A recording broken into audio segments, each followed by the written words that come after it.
Sejam todos bem-vindos ao canal Ciclo Curioso. Eu sou o professor Jailson Silveira e se você é novo no canal, não se esqueça de se inscrever. Então, bora pro vídeo. Fala pessoal, no vídeo de hoje nós iremos falar sobre tecidos celulares. E dentro desse conteúdo nós iremos abordar os seguintes tópicos que são: introdução, o que são tecidos celulares e os tipos de tecidos.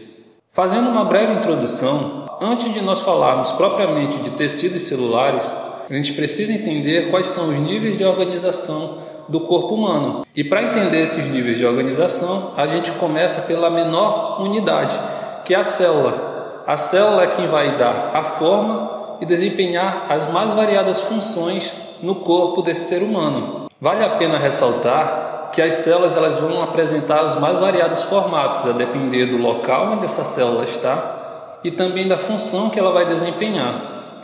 E aí, quando nós juntamos um conjunto de células, a gente vai dar origem aos tecidos. Então percebam que quando a gente tem um conjunto de células semelhantes em aparência e em funções, a gente vai dar origem então a um tecido, ou seja, são células que vão se unir para realizar uma função específica. E quando nós juntamos diversos tecidos para desempenhar uma determinada função também, nós vamos dar origem aos órgãos. Nós temos aí como exemplo o cérebro, o coração, os pulmões. E quando nós juntamos órgãos específicos para cumprir determinada função, a gente vai dar origem então aos sistemas. Nessas imagens nós temos representados 3 sistemas, que são o sistema nervoso, sistema cardiovascular e sistema digestório. Percebam que em cada um deles nós temos um agrupamento de órgãos específicos para cumprir uma determinada função, como por exemplo no digestivo a gente vai ter estômago, intestino, entre outros, cumprindo uma função específica que é atuar na digestão dos alimentos. E quando a gente junta diversos outros sistemas, a gente completa então formando o organismo como um todo. Então esses são os níveis de organização do corpo humano. A gente tem a célula, juntando várias células a gente vai ter os tecidos, juntando vários tecidos nós vamos ter os órgãos, juntando órgãos vamos formar os sistemas e um conjunto de sistemas nós vamos dar origem ao organismo como um todo. Falando agora do tema específico do nosso vídeo, que é tecidos celulares, afinal, o que são os tecidos celulares?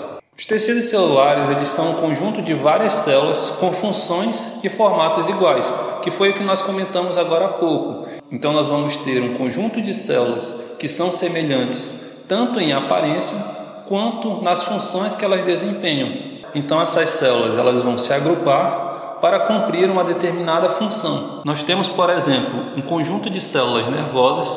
Esse conjunto de células, quando elas trabalham unidas para exercer determinada função, a gente tem aí então a formação de um tecido nervoso. Quando a gente junta várias células musculares, nós vamos dar origem também a um tecido, que aí já vai ser o tecido muscular. E assim sucessivamente com as demais células. Quando as células se juntam para exercer uma função específica, a gente vai ter a formação de um tecido. E por falar em tecido, a gente vai ter uma ciência que estuda especificamente os tecidos celulares, que é a chamada histologia, que é responsável por estudar os tecidos nos mais variados aspectos. E um dos trabalhos da histologia é classificar esses tecidos em tipos de tecidos, que a gente vai conhecer agora. Falando então dos tipos de tecidos, nós temos o tecido epitelial, tecido conjuntivo, tecido muscular e tecido nervoso. Começando pelo tecido epitelial, o tecido epitelial ele tem como característica ele ser formado por células justapostas. O que é isso? Células justapostas é que são células muito próximas umas das outras. Então a gente consegue perceber aí nessa imagem que as células elas estão muito coladas umas nas outras. Uma outra característica também do tecido epitelial é que ele não tem vascularização, ou seja, ele não consegue ser irrigado por veias. Então essa nutrição tem que vir através de outros tecidos que a gente vai ver logo mais.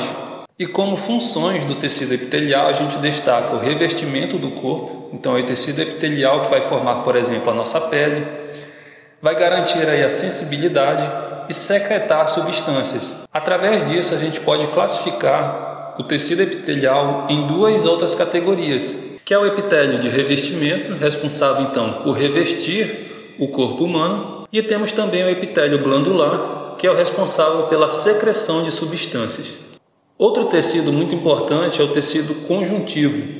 O tecido conjuntivo, ele tem como característica muita matriz extracelular. Essa matriz extracelular nada mais é do que essa substância que preenche os espaços entre uma célula e outra.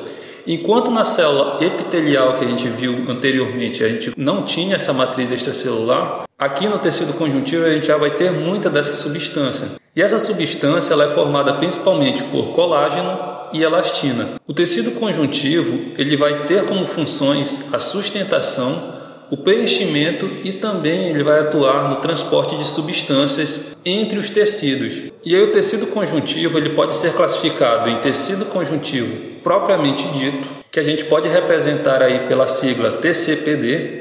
Esse tecido conjuntivo propriamente dito é quando o tecido conjuntivo ele vai atuar desempenhando a sua função natural. Porém, ele pode exercer outras funções, aí a gente vai classificar em outros tipos de tecido conjuntivo que a gente dá um nome específico, como por exemplo o tecido adiposo, cartilaginoso, sanguíneo, ósseo e hematopoético. Lembrando que todos esses são subtipos de tecido conjuntivo.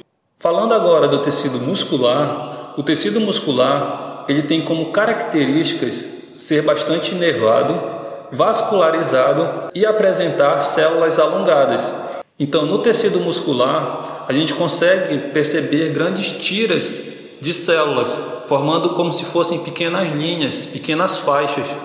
Isso se dá justamente pelo agrupamento dessas células musculares. Então percebam que quando eu junto diversas células musculares, eu vou formando então essas linhas, justamente porque essas células elas são mais alongadas. Como nós vimos, o tecido epitelial ele não apresentava vascularização, ou seja, ele não conseguia ter os próprios vasos sanguíneos correndo ali próximo dele. Já no tecido muscular ele vai ser bastante vascularizado, justamente por conter bastante nervos e bastante veias, entre outras estruturas que vão ajudar na nutrição desse tecido. O tecido muscular ele vai ter como principal função a contração. Então, todas as formas de contração que o nosso corpo realiza, elas são feitas graças ao tecido muscular. E o tecido muscular ele pode ser classificado em tecido muscular liso, tecido muscular esquelético e o tecido muscular cardíaco. E por último, nós temos o tecido nervoso. O tecido nervoso ele apresenta como características pouca matriz extracelular e também a presença de neurônios e células da glia. Os neurônios eles são essas células que estão responsáveis pela recepção e transmissão de uma informação ou de um impulso nervoso. Já as células da glia elas estão associadas com a defesa e a nutrição das células principais que são os neurônios. Então são as células da glia que vão fornecer a nutrição e também a proteção desse neurônio. E como funções do tecido nervoso, nós podemos destacar a recepção, interpretação e resposta aos estímulos. Então cabe ao tecido nervoso receber esses estímulos, interpretar eles e em seguida dar uma resposta. E é isso, pessoal. Se vocês gostaram do vídeo, não se esqueçam de se inscrever no canal, curtir e caso tenha ficado alguma dúvida ou você queira deixar alguma sugestão, pode deixar aí seu comentário. Se você acha que tem aquele curioso que vai se interessar pelo assunto, não se esqueça de compartilhar e nos seguir nas redes sociais. Então é isso, pessoal. Um forte abraço e até o nosso próximo vídeo.